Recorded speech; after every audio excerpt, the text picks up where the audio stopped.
Estamos no Salmo 110. Salmo 110. Nós vamos acompanhar também com o telão, mas vamos ler o Salmo 110, verso 1.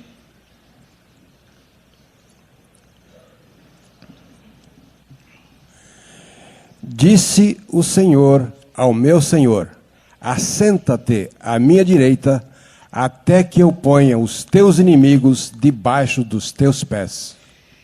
Queremos, Pai, que Tu santifiques o Teu próprio nome. Nesta noite, nas nossas vidas, que a Tua palavra seja proferida pelo Teu Espírito. Que os nossos ouvidos sejam abertos pelo Teu Espírito, para que nós possamos ver a glória do Teu Filho Jesus. E crer, porque a fé nos é dada por Ele mesmo. Concede-nos a graça desta noite, sermos testemunhas de Jesus Cristo. Em nome do Senhor. Amém. Nós não conseguimos ainda sair desse versículo. Ele tem muita coisa.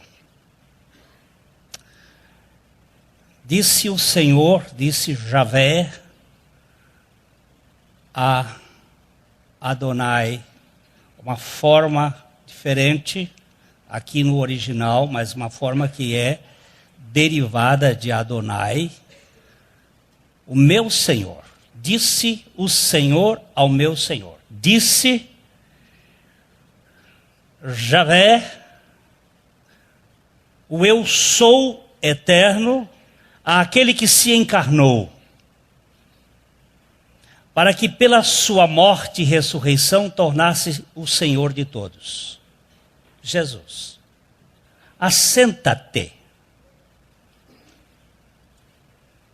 à minha direita, até que eu ponha os teus inimigos debaixo dos teus pés.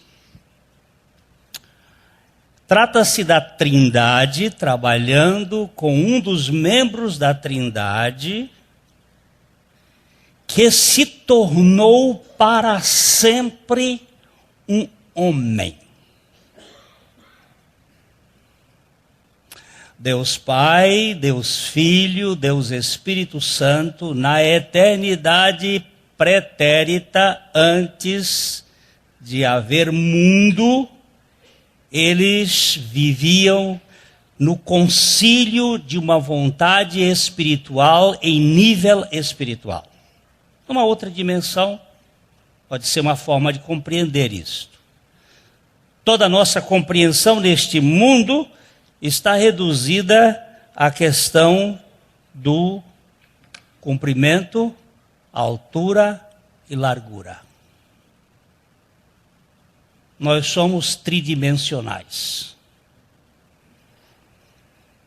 Deus Pai, Deus Filho e Deus Espírito Santo estavam numa outra dimensão. Que tal?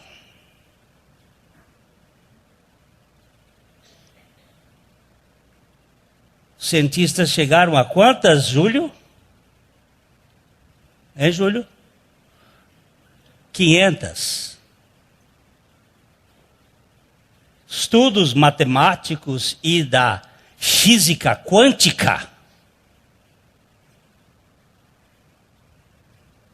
500 dimensões seria razoável.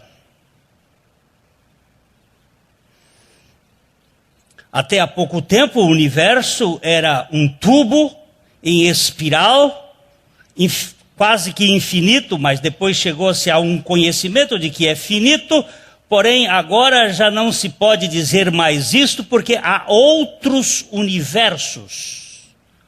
O nosso universo tem cerca de 100 bilhões de galáxias.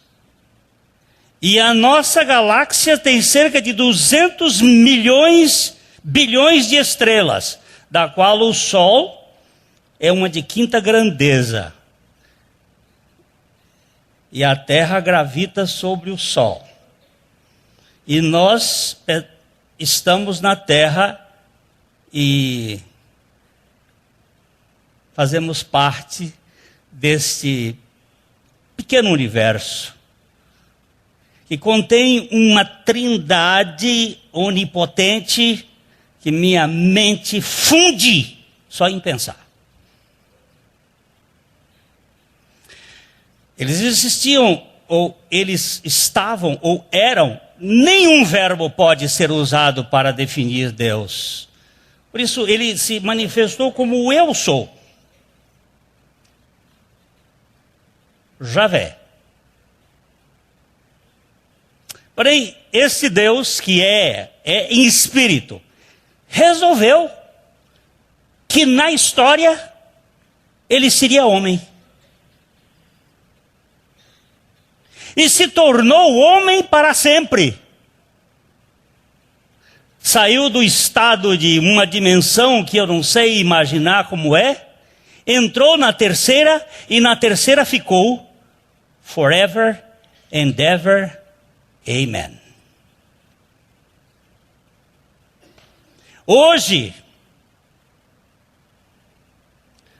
no que céu? Terceiro céu, a gente sabe que Paulo foi. Os judeus dizem que há um sétimo céu. Qual é o céu dos céus? Onde habita a Trindade. Hoje lá tem um homem de carne e osso, sem sangue. É vero. Mas é um homem, membro da Trindade. Para sempre. Um dia o homem foi invadido por uma coisa que nós chamamos de pecado. E o pecado nada mais é do que o homem querer ser Deus. Invadiu na nossa mente, no nosso ser, uma teomania. E a história do homem é a história em busca desta possibilidade de ser como Deus. Então, Deus, para salvar o homem da teomania, tornou-se homem para sempre. Então disse Javé a Adonai, a Jesus: assenta-te aqui, à minha direita, até que eu ponha. Aí é o pai falando com o filho: todos os teus inimigos como escabelo, estrado dos teus pés.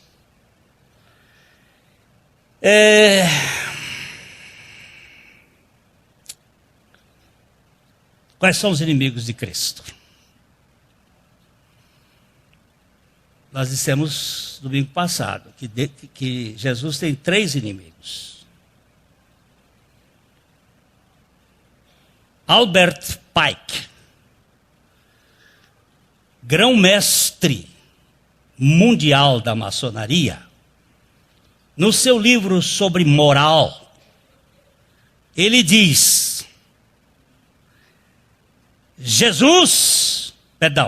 Lúcifer é Deus. Lúcifer é Deus. Embora Adonai também seja Deus. Mas no frigir dos ovos, Lúcifer ganhará de Adonai. Eu não estou inventando. Vocês podem pesquisar.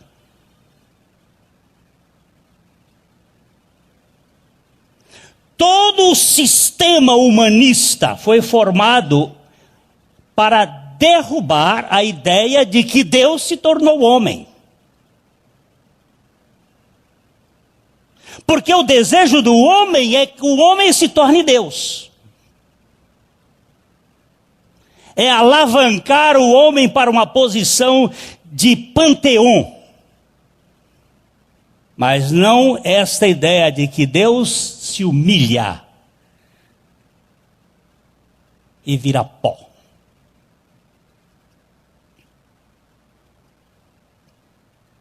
Domingo passado, eu li, e vou reler, a poesia de George Herbert, escrita em 1500 e algum pedaço, ou 1600, porque ele viveu pouco. Ele nasceu em 1593 e morreu em 1633. Morreu novo. A poesia dele, eu li como ele escreveu, depois eu fiz uma consideração que vou fazer de novo aqui. O amor me acolheu, mas minha alma retrocedeu, culpada de pó e de pecado. Mas clarividente, o amor, vendo-me hesitar desde meu primeiro passo, aproximou-se de mim com doçura, perguntando-me se alguma coisa me faltava. Um convidado, respondi, digno de estar aqui. O amor disse, tu serás o convidado. Eu, mau, ingrato, ah, meu amado, não posso olhar para ti. O amor me tomou pela mão e sorrindo respondeu. Quem fez os teus olhos, senão eu? É verdade, Senhor, mas eu os manchei. E que a minha vergonha vá para onde merece. E não sabe, disse o amor, quem foi que assumiu a crítica sobre si? Oh, meu amado, agora servirei. É necessário que te sentes, disse o amor, e saboreis minha comida. Então sentei-me e comi. Vou voltar a ler, substituindo a palavra amor pela palavra Deus encarnado. A palavra Deus encarnado é Jesus. Javé Sus. Aquele que desceu para encontrar-se conosco no porão da nossa vida. Lá no lamaçal. Lá onde eu esperei confiadamente pelo Senhor, e Ele se inclinou para mim e me ouviu. E me tirou de uma pocilga de lama. Agora vamos ver. Jesus me acolheu, mas minha alma retrocedeu, culpada de pó e de pecado. Pó é o que és. Do pó foste criado, e para o pó retornarás. Pó é o que eu não quero ser. Mas o castigo da serpente é que ela vive comendo pó. Ela se alimenta de gente. Todo dia ela bota uma coisa na sua cabeça e na minha. Culpado de pó e de pecado. Mas clarividente, Jesus, vendo-me hesitar desde meu primeiro passo, aproximou-se de mim com doçura, perguntando-me se alguma coisa me faltava. Um convidado, respondi, digno de estar aqui. Jesus disse: tu serás o convidado.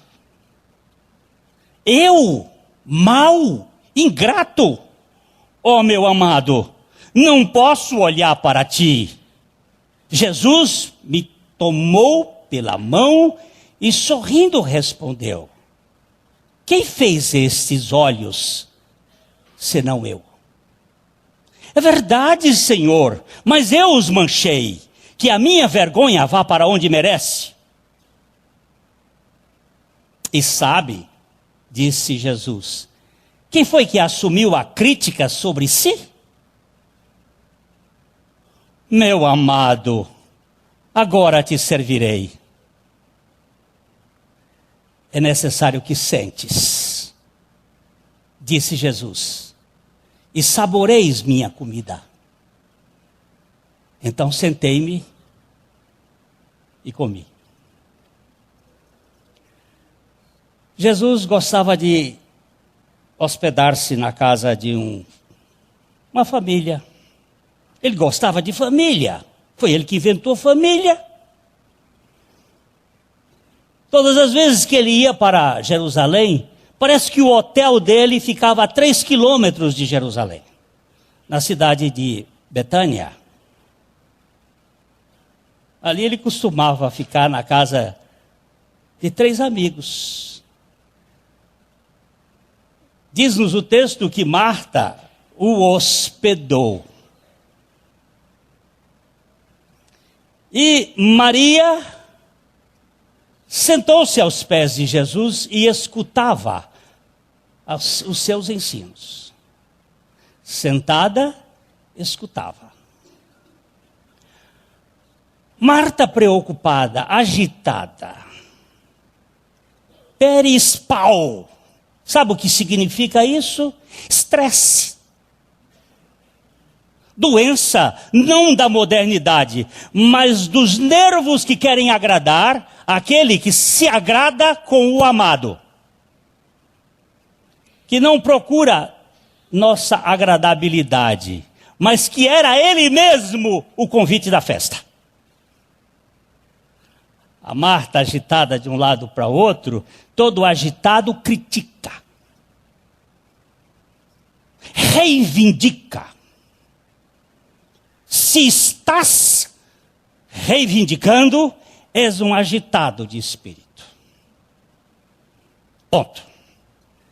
Marta vem aos ouvidos de Jesus e começa: não te importas de que esta fique aí aos teus pés enquanto eu te sirvo sozinha? Nada de errado, absolutamente nada de errado. Só que a gente perde o melhor com o bom.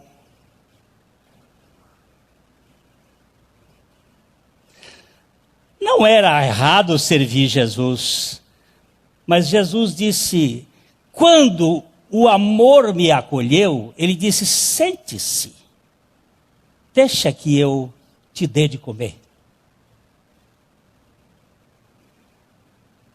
Primeiro, coma da minha comida.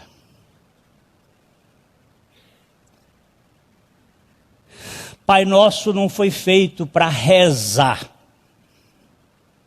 Pai Nosso foi feito para orar.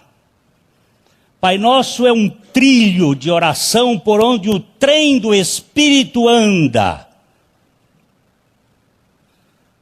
Não é simplesmente repetir aquelas palavras. Aquelas palavras são os pilares da oração de qualquer pessoa.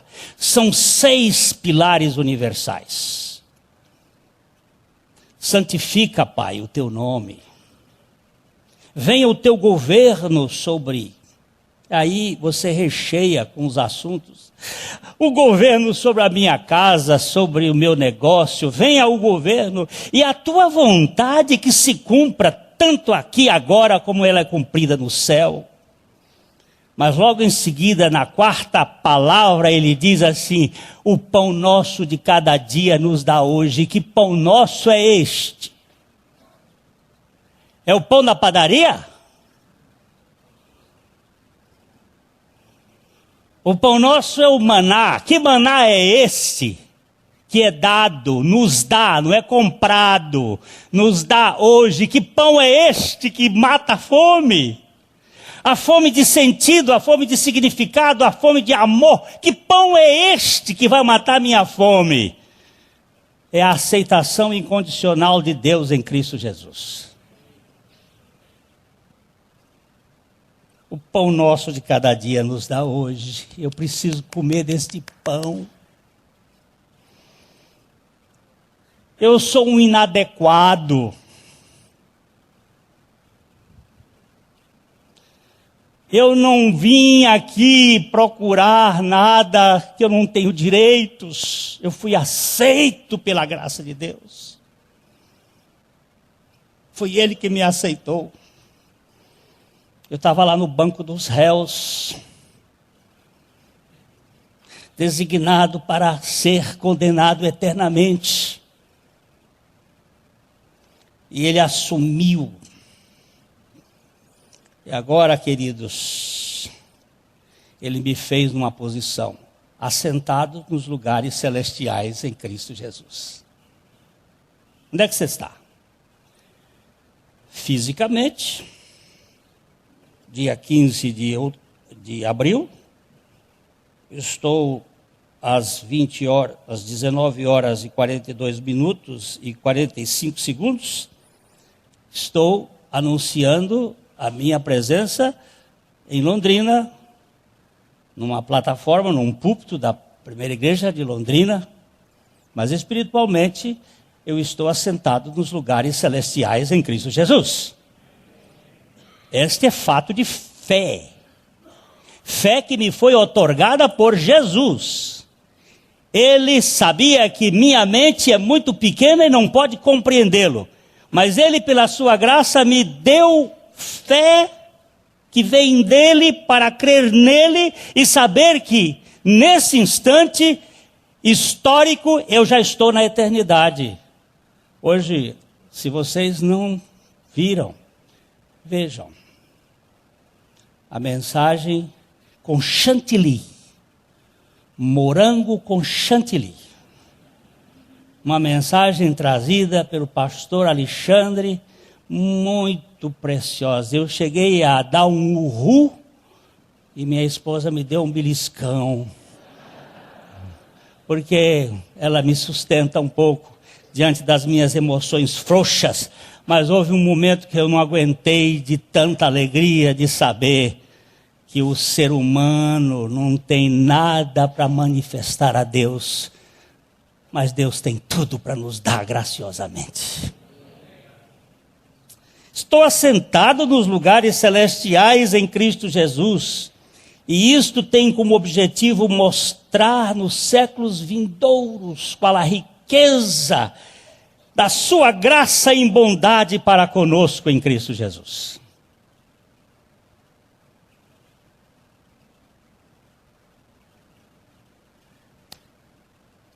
Se você chegar no céu, na porta do céu, e o porteiro, que dizem que é Pedro, mas que não é Pedro, o porteiro perguntar a você, porque o porteiro é a mesma porta, por que eu tenho que lhe dar entrada no céu? Qual é a sua resposta?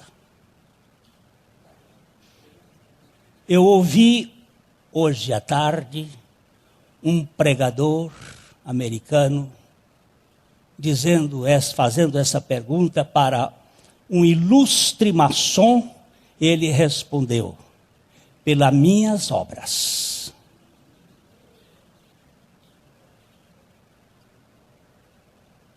Eu fui um homem honesto.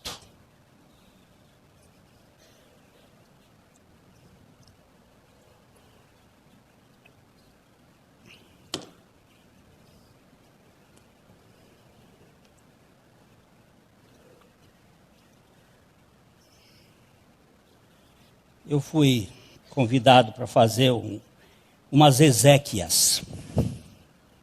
Não sabe o que é exéquia? Vai para o dicionário. Lá estava um defunto famoso. e fui para o centro da loja. Loja vem de logia. Esse é um disfarce. Significa razão. Lá me colocaram o ilustre cidadão no Grande Oriente. E depois de todos os fatos, o pastor Glênio vai dar uma palavra. Meu Deus, que farei eu nesse meio?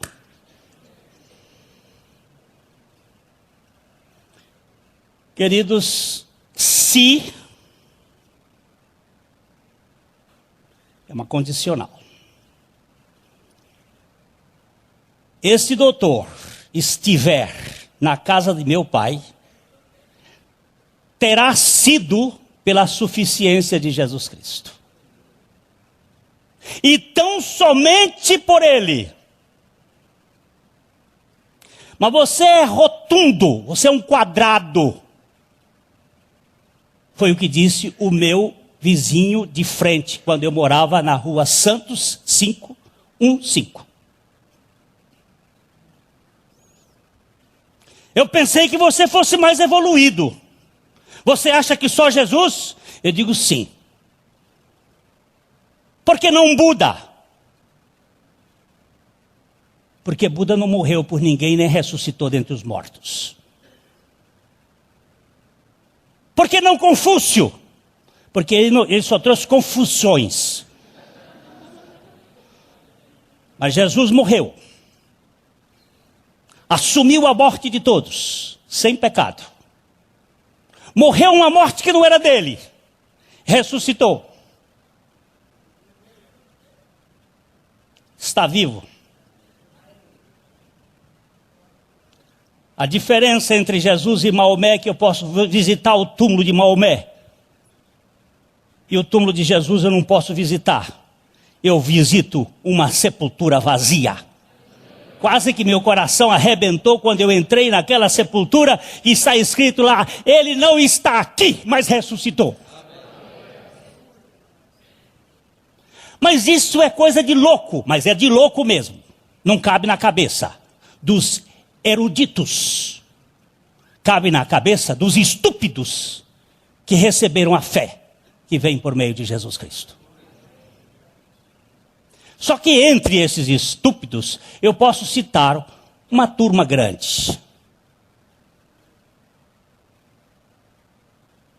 Vamos começar com Isaac Newton. Com Max Planck. Com... Deixa eu me lembrar o nome dele, aquele francês que inventou o Pasteur, Louis Pasteur. Bem, basta 3 agora, né? Para não gastar tempo com essas coisas. Eram estúpidos que creram.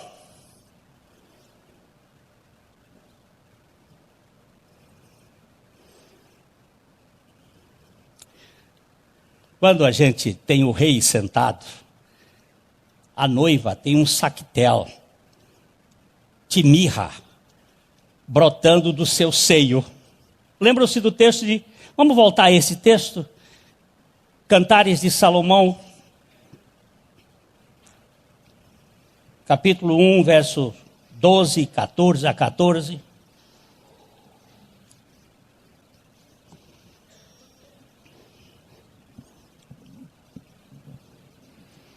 Cantares de Salomão, 1, 12 a 14. Enquanto o rei está assentado à sua mesa, o meu nardo exala o seu perfume. O meu amado é para mim um sequitel de mirra, posto entre os meus seios, como um racimo de flores de rena, nas vinhas de Ren-Gedi. É para mim o meu amado. Voltemos. Poesia é poesia. Poesia tem metáforas. Tem linguagem comparativa. Enquanto o rei está sentado à sua mesa, o meu nardo exala o seu perfume. Mas o nardo, é o perfume do nardo ou é o perfume dele? Quer ver o seguinte, o verso 13? O meu amado é para mim um sactel de mirra. Ele é o bom perfume, ele é o cheiro suave. Nós vimos domingo passado que ele é cheiro de morte para a morte e cheiro de vida para a vida. Quem não experimentou o novo nascimento precisa morrer, ele é cheiro de morte. Se você ainda não nasceu de novo e é apenas um religioso que pertence a qualquer igreja ou qualquer sistema filosófico deste mundo, você é um perdido. Porque há um só Deus e um só mediador entre Deus e os homens, Jesus Cristo, homem. Porque há um só caminho para chegar a Deus. Eu sou o caminho, a verdade e a vida. Ninguém vai ao Pai senão por mim. Porque debaixo do céu nenhum outro nome foi dado entre os homens pelo qual devamos ser salvos. Ou isto é verdade, ou isto é loucura absoluta. E eu fico pela verdade louca de Deus.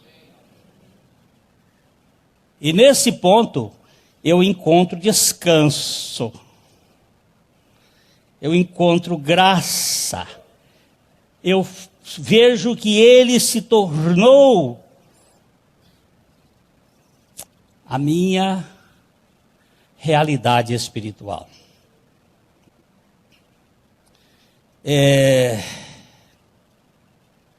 A fragrância da vida comunitária, da vida sem trombadas, sem disputas de poder, sem competição. Quem é que é melhor aqui? Só pode acontecer depois disso aqui, ó. Quando esse sactel estiver nos meus seios. Veja mais o verso 14, só para ver aqui. Como um racimo de flores de hena nas vinhas de Engedi, é para mim o meu amado. Que perfume gostoso é o amor. Na casa do amor, há aceitação. Não há competição, não há briga. Ninguém disputa um lugar. Quem é que vai sentar na cabeceira?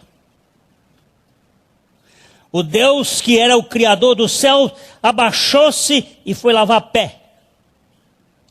Pé de quem? Pé de arrogante.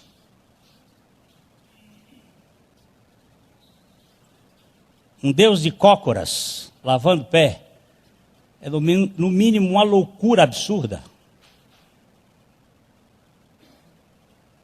O que ele estava desconstruindo? Desconstruindo a autossuficiência. Que perfume gostoso é a comunhão dos santos que se amam. Quando eu prego, eu me canso. Todas as vezes que eu prego, eu fico pregado. 30 minutos de pregação corresponde, segundo estudiosos, a 8 horas de trabalho. Pesado. Eu não sei para os outros. Essa camisa será lavada amanhã. Ela está cheirando já a gambá. Adrenalina. Por que você tem medo? Há uma responsabilidade de pregar a verdade de Deus e não aquilo que as pessoas querem ouvir. Pesa.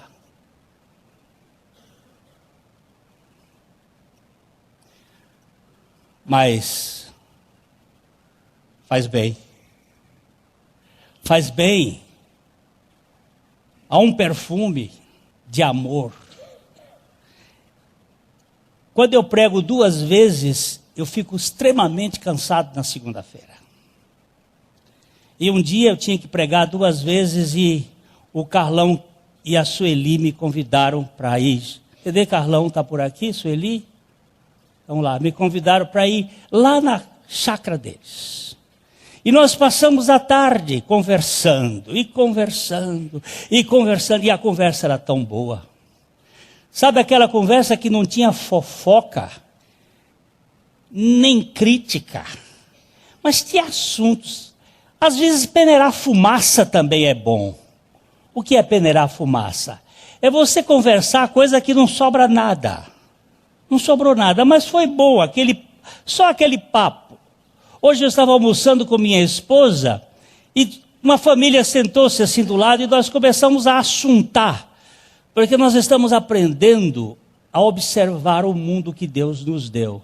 E observar as pessoas é uma das boas coisas. Fazendo parêntese, mais um outro parêntese, dentro do parênteses, foi minha esposa e a minha sobrinha me convidando para ir a um museu de arte moderna em Paris. Eu disse, museu de arte moderna eu já tenho de sobra. Eu fui o Reina Sofia da Espanha para nunca mais ir ao museu de arte moderna. Nevermore. Eu estou falando aqui, professora da Universidade de Arte, me olhando e achando graça da estupidez. Mas arte moderna, para mim, não me diz nada. Vocês vão lá no museu, assistam, vejam, eu não vou pagar esses $40 ou 40 euros, eu vou ver gente na rua. Vou ver velho, vou ver menino, porque eu gosto de ver esse povo. Faz bem. E vendo aquela família conversar, a gente estava assuntando.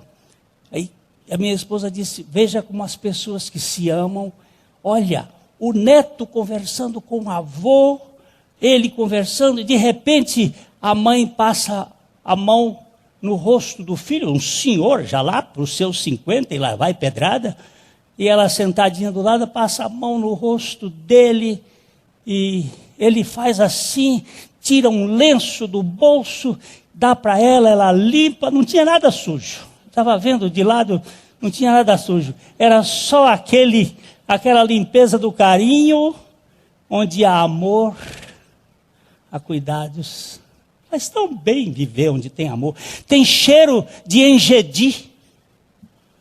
Sabe o que significa isso? O perfume do amado está entre as pessoas, enquanto o pai está resolvendo o problema do filho que ele já venceu.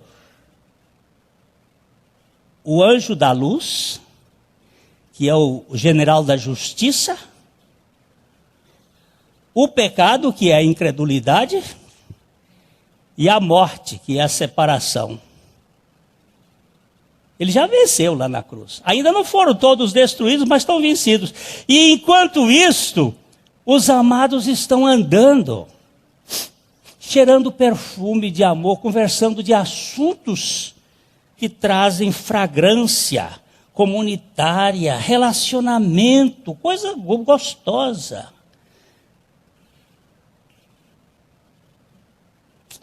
Os inimigos foram vencidos.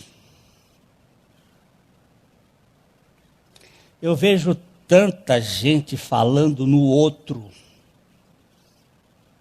As pregações que se vê na televisão é tudo em cima do outro.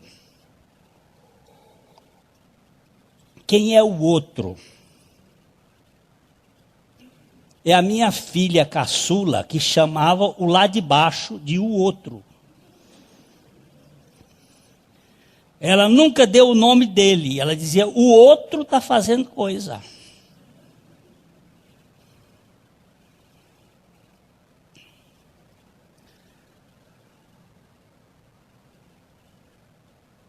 Ele tem uma raiva terrível daquele que o venceu lá na cruz, não como Deus, mas como uma criatura. Não era verdade que Deus, sendo todo poderoso, ele poderia pegar um anjo que ele criou e apertar?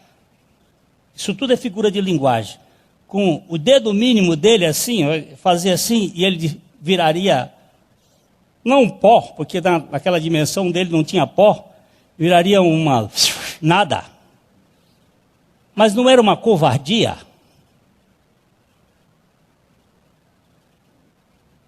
Quem é o homem mais forte do mundo hoje? Vamos voltar para trás, Mike Tyson. Quando Mike Tyson era o pugilista, você pegar, quantos anos tem seu filho? 3 anos. Pegar seu filho de 3 anos para lutar com Mike Tyson. Que tal? É uma covardia, não é?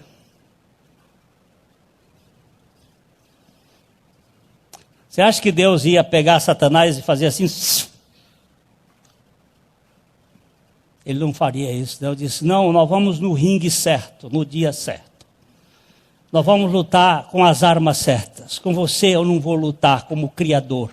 Eu vou lutar na dimensão da criatura, na estatura do homem.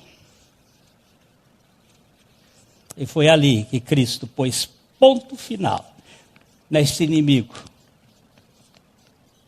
Eu queria agora pegar um texto para a gente começar a se mexer nele.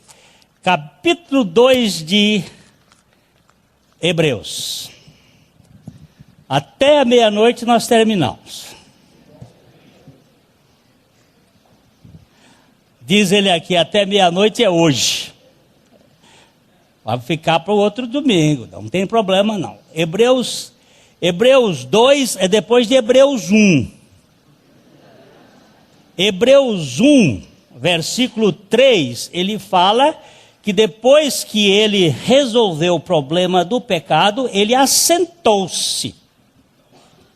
Depois no verso 13, ele diz, vamos ver Hebreus 2, antes do 2, o 1:13, para a gente começar um pouquinho. 1:13, porque ouvistes qual foi... Não, Hebreus não. Aqui é Galatas. Hebreus 13, ora, a qual dos anjos jamais disse, assenta-te à minha direita, até que eu ponha os teus inimigos por estrado dos teus pés? A qual dos anjos ele disse isso? Jamais.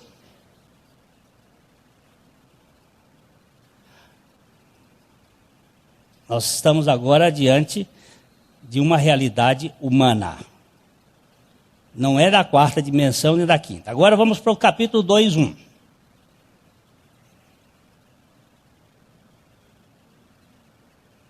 Tem problema não, gente. Por esta razão, importa que nos apeguemos com mais firmeza às verdades ouvidas, para que delas jamais nos desviemos. Por favor.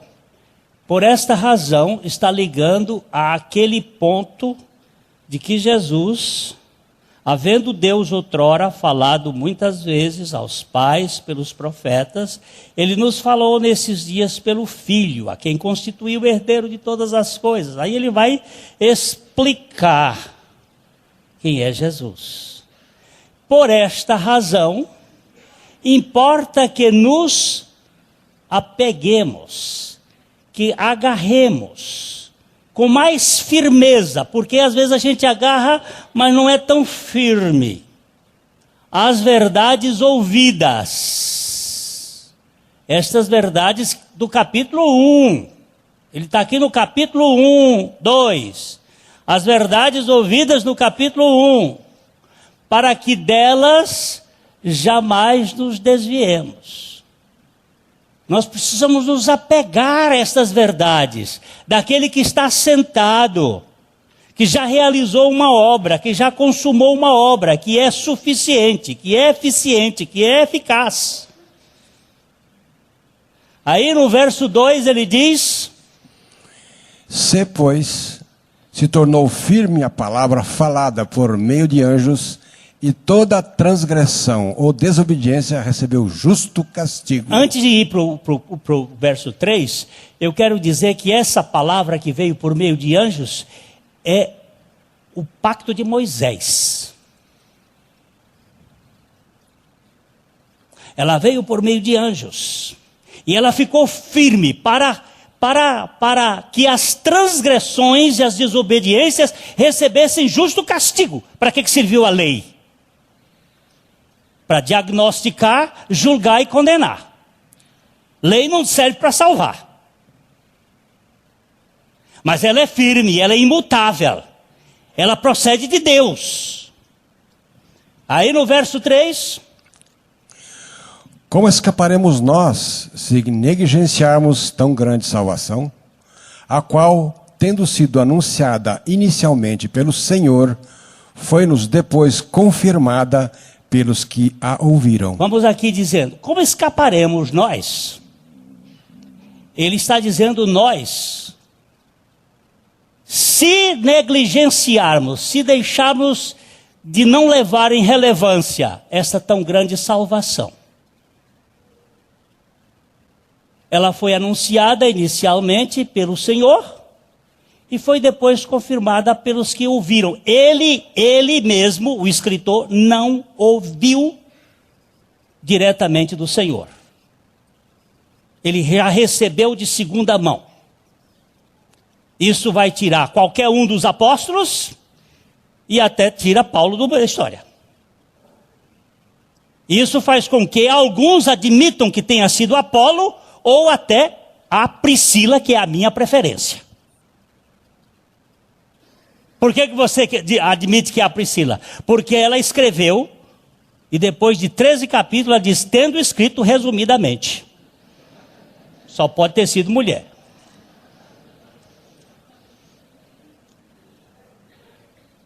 Foi-nos depois confirmada essa tão grande salvação pelos que a ouviram. Eu, como não estou preocupado com quem escreveu, eu estou preocupado pelo Espírito Santo que deu essa mensagem. Não é preocupado, é interessado nesse assunto. Verso 4. Dando Deus testemunho juntamente com eles, por sinais, prodígios e vários milagres, e por distribuições do Espírito Santo, segundo a sua vontade. O pastor Alexandre hoje de manhã falou uma coisa muito interessante. Entenda, querido, que salvação é milagre. Não é coisa da mente. É milagre. Ninguém vai entender a salvação.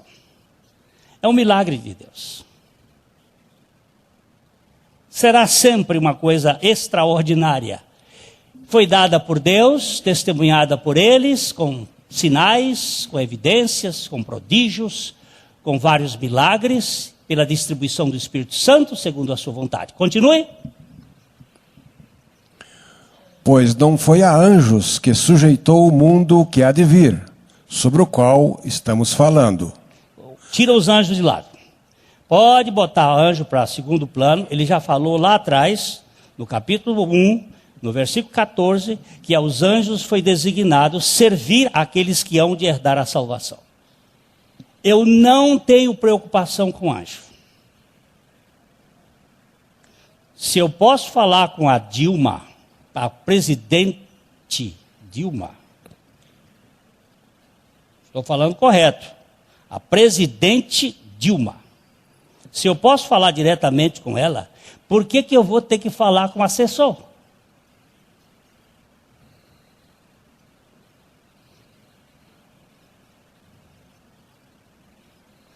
Essa distância, presta atenção, essa distância de Deus Pai dos homens foi quebrada em Cristo Jesus. Ele se tornou o sumo pontífice. Quem é o sumo pontífice? É Bento XVI? Não. O sumo pontífice é Jesus Cristo.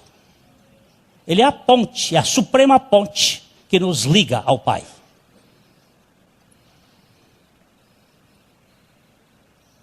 Bento XVI pode ser um pastor da igreja. Um ajudante de Jesus Cristo. Agora, a ponte é Jesus Cristo. E ninguém vai ao Pai senão por Ele. Então, ele está dizendo aqui, anjo não foi sujeito o mundo para anjos. Um dia eu saí daqui da pregação, a irmã disse assim: eu vi 2 anjos do seu lado. Um de branco e o outro de cinza escuro, prateado. Eu digo, só 2? Michuruca. Tinha legiões, tanto de Deus quanto do demônio. Você está pensando que a população dessa igreja é só que está aqui? Vocês estão ocupando lugar no espaço, mas aí pelos lugares celestiais, pelos lugares do espaço intersticial, estão aí milhões de seres que eu não sei compreender. E estão ouvindo essa mensagem, porque a Bíblia diz que é para eles ouvirem.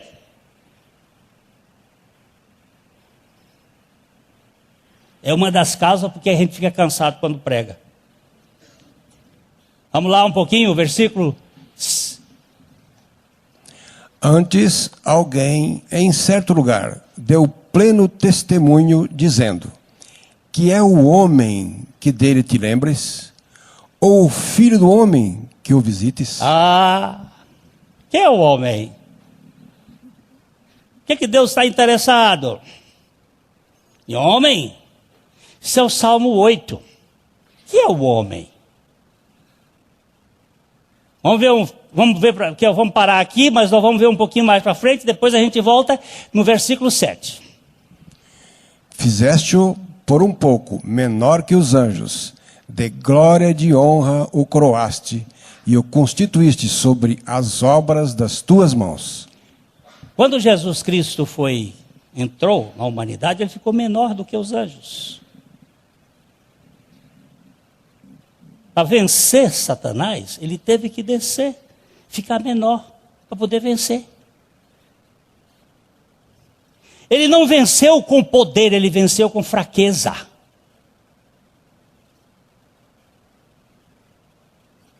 O poder do mundo, o mundo vence pelo poder. Deus vence pela fraqueza.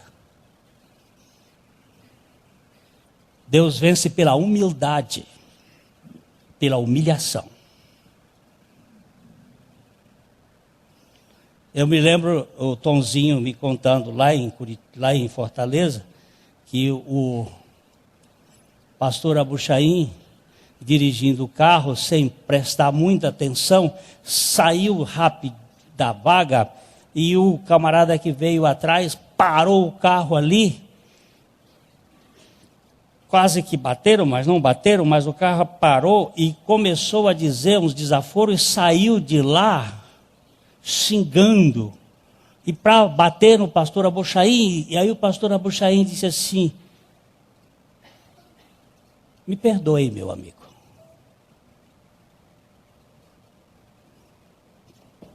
O homem tonteou, sentou no chão. O Tonzinho ia levantando porque ele é faixa preta de jiu-jitsu, levantando para ir dar, o pastor Abuchaim bateu na perna dele e disse: fica quieto, que tem poder maior. Me perdoe, meu amigo.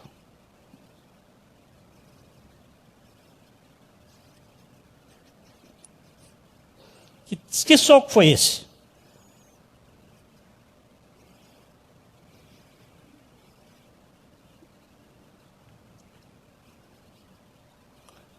Ele teve que entrar na humanidade, se tornar. Cadê o verso 8 que sumiu? Todas as coisas sujeitaste. Todas as coisas sujeitaste debaixo dos seus pés. Ora, desde que lhe sujeitou todas as coisas, nada deixou fora do seu domínio.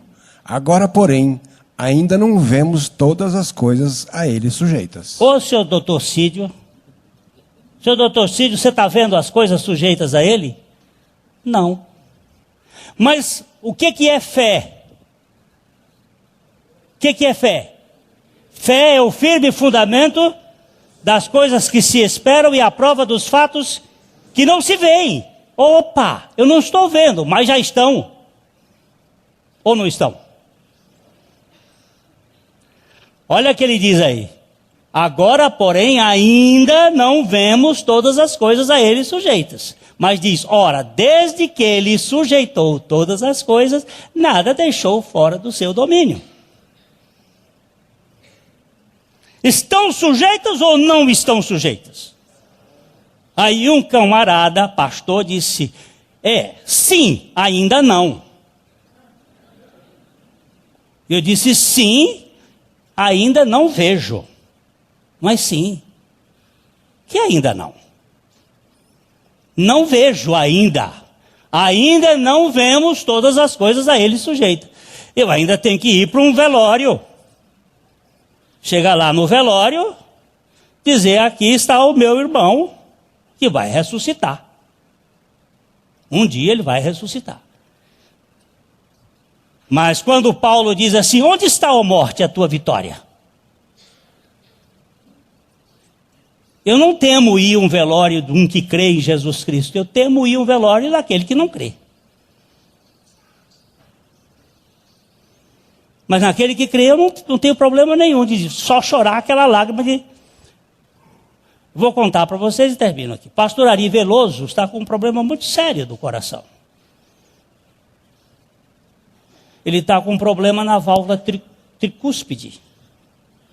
Ele já teve um transplante de coração, há uns 14, 15 anos atrás, e agora com esse problema, e ele chegou para mim e disse, Glênio, eu queria conversar com você. Eu não tenho mais muito tempo de vida, e eu queria pedir uma coisa para você, e eu quero fazer isso público. No dia da minha morte, eu quero que o velório seja lá na Primeira Igreja Batista. Eu disse, certamente, Ari. Teremos muito prazer.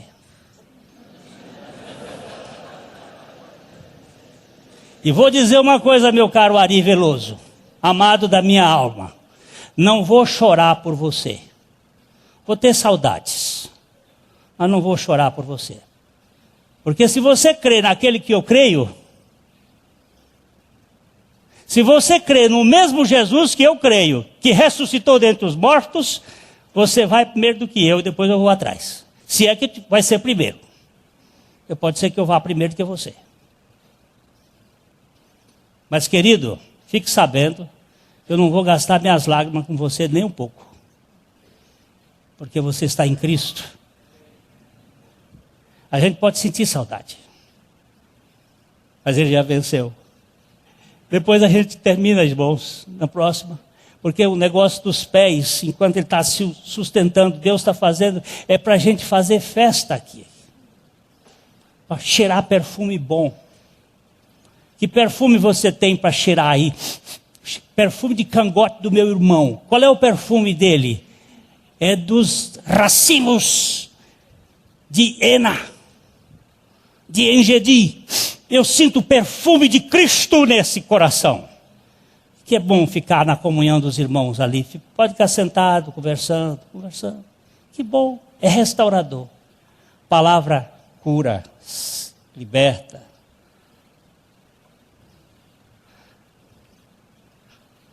Assenta-te à minha direita, até que eu ponha os teus inimigos como estrado dos teus pés.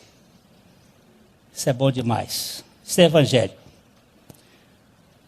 A mensagem que você acabou de assistir faz parte do Ministério de Comunicação Palavra da Cruz. Temos um grande acervo de estudos bíblicos em áudio e vídeo. Distribuímos também gratuitamente o jornal mensal Palavra da Cruz. Entre em contato conosco pelo fone fax 0 operadora 43 3322 3037 ou pelo e-mail com@palavradacruz.com.br. Visite-nos também pelo site www.palavradacruz.com.br. Graça e paz.